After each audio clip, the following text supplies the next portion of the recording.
اعوذ باللہ من الشیطان الرجیم، بسم اللہ الرحمن الرحیم۔ الحمد للہ رب العالمین، والصلاة والسلام علی سید المرسلین و خاتم النبیین، اما بعد۔ صحیح بخاری، باب کتاب العمل فی الصلاۃ، حدیث نمبر 1213، اردو ترجمہ۔ اس بارے میں کہ نماز میں تھوکنا اور پھونک مارنا کہاں تک جائز ہے، اور عبداللہ بن عمر رضی اللہ عنہ سے گہن کی حدیث میں منقول ہے کہ آن صلی اللہ علیہ وسلم نے گہن کی نماز میں سجدے میں پھونک ماری۔ ہم سے سلیمان بن حرب نے بیان کیا، انہوں نے کہا کہ ہم سے حماد بن زید نے بیان کیا، ان سے ایوب سختیانی نے، ان سے نافع نے، ان سے حضرت عبداللہ بن عمر رضی اللہ عنہ نے کہ نبی کریم صلی اللہ علیہ وسلم نے ایک دفعہ مسجد میں قبلے کی طرف رینٹ دیکھی۔ آپ صلی اللہ علیہ وسلم مسجد میں موجود لوگوں پر بہت ناراض ہوئے اور فرمایا، اللہ تعالیٰ تمہارے سامنے ہے، اس لیے نماز میں تھوکا نہ کرو، یا یہ فرمایا رینٹ نہ نکالا کرو۔ پھر آپ اترے اور خود ہی اپنے ہاتھوں سے اسے کھرچ ڈالا۔ ابن عمر رضی اللہ عنہ نے کہا کہ جب کسی کو تھوکنا ہی ضروری ہو تو اپنی بائیں طرف تھوک لے۔ حدیث نمبر 1214، اردو ترجمہ۔ ہم سے محمد بن بشار نے بیان کیا، کہا کہ ہم سے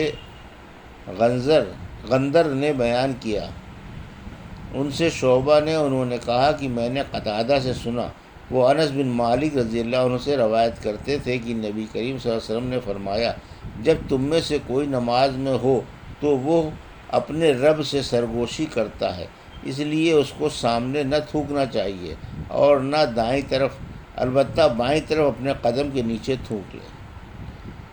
حدیث نمبر 1215، اردو ترجمہ۔ اگر کوئی مرد مسئلہ نہ جاننے کی وجہ سے نماز میں دستک دے تو اس کی نماز فاسد نہ ہوگی۔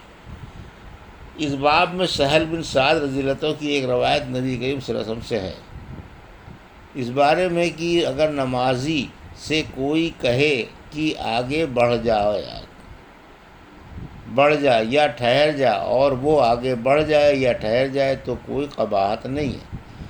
ہم سے محمد بن کثیر نے بیان کیا، کہا کہ ہم کو سفیان سوری نے خبر دی، انہیں ابو حازم نے، ان کو سہل بن سعد رضی اللہ عنہ نے بتلایا کہ لوگ نبی کریم صلی اللہ علیہ وسلم کے ساتھ نماز اس طرح پڑھتے کہ تہبند چھوٹے ہونے کی وجہ سے انہیں اپنی گردنوں سے باندھے رکھتے، اور عورتوں کو جو مردوں کے پیچھے جماعت میں شریک رہتی تھیں کہہ دیا جاتا کہ جب تک مرد پوری طرح سمٹ کر نہ بیٹھ جائیں تم اپنے سر سجدے سے نہ اٹھانا۔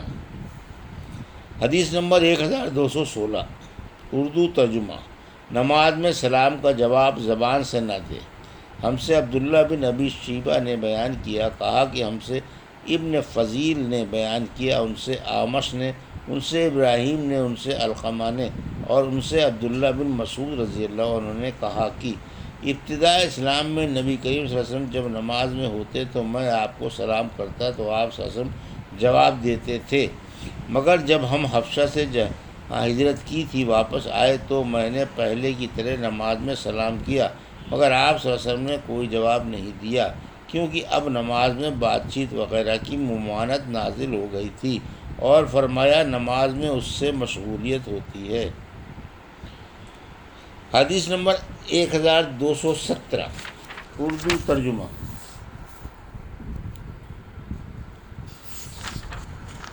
ہم سے ابو معمر نے بیان کیا، کہا کہ ہم سے عبد الوارث نے بیان کیا، کہا کہ ہم سے کثیر بن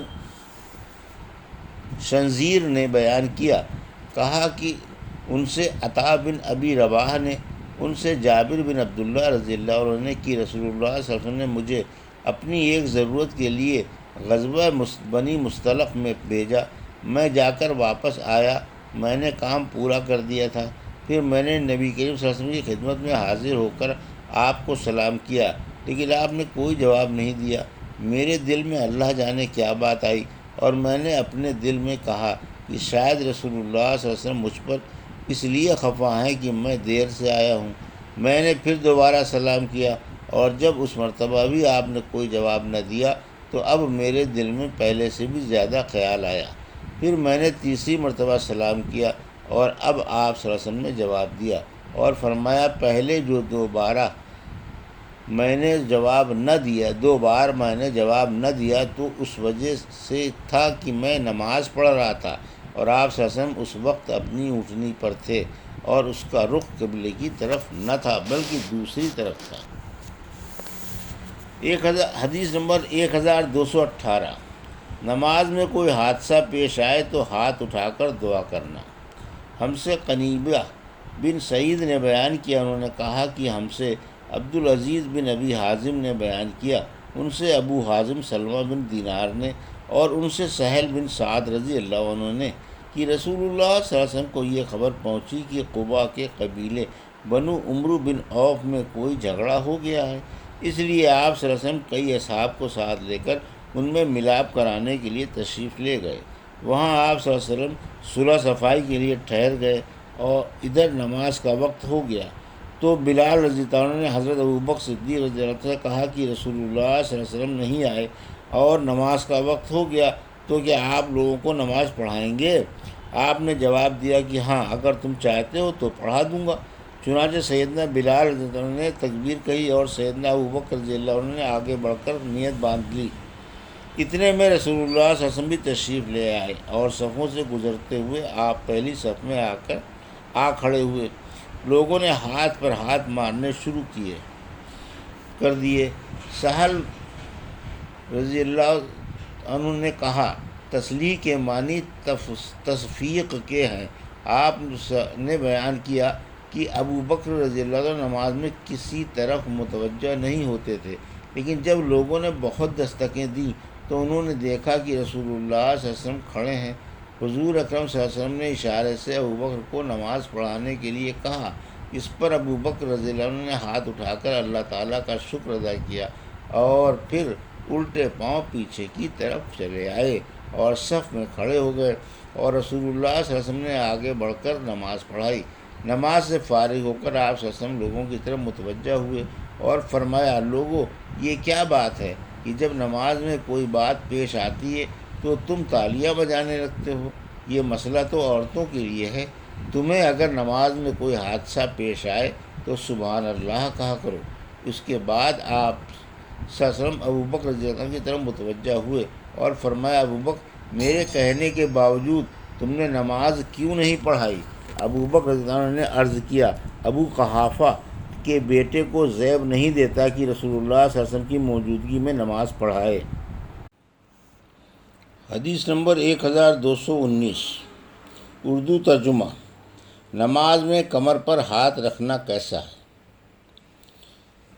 ہم سے ابو نعمان نے بیان کیا، کہا کہ ہم سے حماد بن زید نے بیان کیا، ان سے ایوب سختیانی نے، ان سے محمد بن سیرین نے اور ان سے سیدنا ابو ہریرہ رضی اللہ عنہ نے کہا، نماز میں کمر پر ہاتھ رکھنے سے منع کیا گیا تھا۔ حشام اور ابو ہلال محمد بن سلیم نے ابن سیرین سے اس حدیث کو روایت کیا، ان سے ابو ہریرہ رضی اللہ عنہ نے اور ان سے نبی کریم صلی اللہ علیہ وسلم نے۔ حدیث نمبر 1220۔ اردو ترجمہ۔ ہم سے عمرو بن علی فلاس نے بیان کیا، کہا کہ ہم سے یحییٰ بن سعید قطان نے بیان کیا، ان سے حشام بن حسان فردوسی نے بیان کیا، ان سے محمد بن سیرین نے بیان کیا اور ان سے ابو ہریرہ رضی اللہ عنہ نے کہا، آن حضرت صلی اللہ علیہ وسلم نے کمر پر ہاتھ رکھ کر نماز پڑھنے سے منع فرمایا۔ حدیث نمبر 1221۔ اردو ترجمہ۔ آدمی نماز میں کسی بات کا فکر کرے تو کیسا ہے؟ اور حضرت عمر رضی اللہ عنہ نے کہا کہ میں نماز پڑھتا رہتا ہوں اور نماز ہی میں جہاد کے لیے اپنی فوج کا سامان کیا کرتا ہوں۔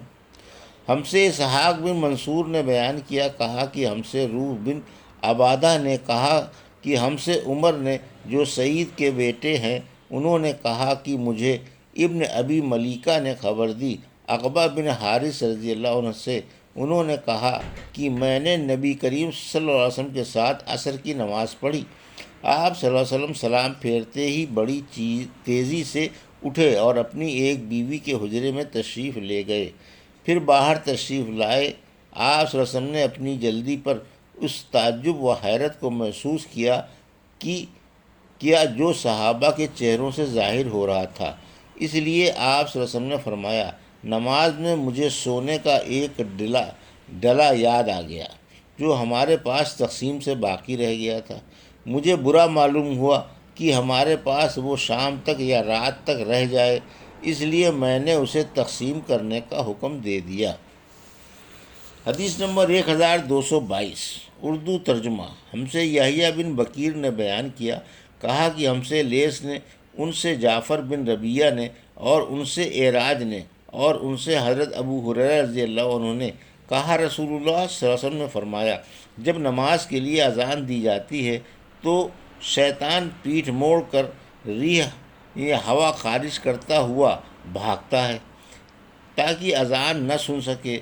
جب مؤذن چپ ہو جاتا ہے تو مردود پھر آ جاتا ہے، اور جب جماعت کھڑی ہونے لگتی ہے اور تکبیر کہی جاتی ہے تو پھر بھاگ جاتا ہے، لیکن جب مؤذن چپ ہو جاتا ہے تو پھر آ جاتا ہے، اور آدمی کے دل میں برابر وساوس پیدا کرتا رہتا ہے، کہتا ہے کہ فلاں فلاں بات یاد کر۔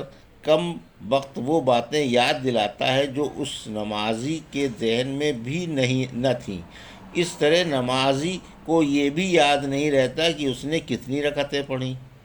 ابو سلمہ بن عبد الرحمن نے کہا کہ جب کوئی یہ بھول جائے کہ کتنی رکعتیں پڑھی ہیں تو بیٹھے بیٹھے سہو کے 2 سجدے کر لے۔ ابو سلمہ نے یہ ابو ہریرہ رضی اللہ عنہ سے سنا تھا۔ حدیث نمبر 1223 اردو ترجمہ۔ ہم سے محمد بن مسنہ نے بیان کیا، کہا ہم سے عثمان بن عمر نے کہا کہ مجھے ابن ابی ذئب نے خبر دی، انہیں سعید مقبری نے کہ ابو ہریرہ رضی اللہ عنہ نے کہا، لوگ کہتے ہیں کہ ابو ہریرہ رضی اللہ عنہ بہت زیادہ حدیثیں بیان کرتا ہے، اور حال یہ ہے کہ میں ایک شخص سے ایک مرتبہ ملا اور اس سے میں نے بطور امتحان دریافت کیا کہ گزشتہ رات نبی کریم صلی اللہ علیہ وسلم نے عشاء میں کون کون سی صورتیں پڑھی تھیں۔ اس نے کہا کہ مجھے نہیں معلوم۔ میں نے پوچھا کہ تم نماز میں شریک تھے؟ کہا کہ ہاں شریک تھا۔ میں نے کہا لیکن مجھے تو یاد ہے کہ آپ صلی اللہ علیہ وسلم نے فلاں فلاں صورتیں پڑھی تھیں۔ یہ تھی صحیح بخاری باب کتاب العمل فی الصلاۃ کی حدیث نمبر 1213 سے 1223 کا اردو ترجمہ جو ابھی آپ نے سماعت فرمایا۔ اللہ سے دعا ہے کہ اللہ ہمیں ان حدیثوں کی صحیح سمجھ عطا فرما اور ان پر عمل کرنے کی توفیق عطا فرما، آمین یا رب العالمین۔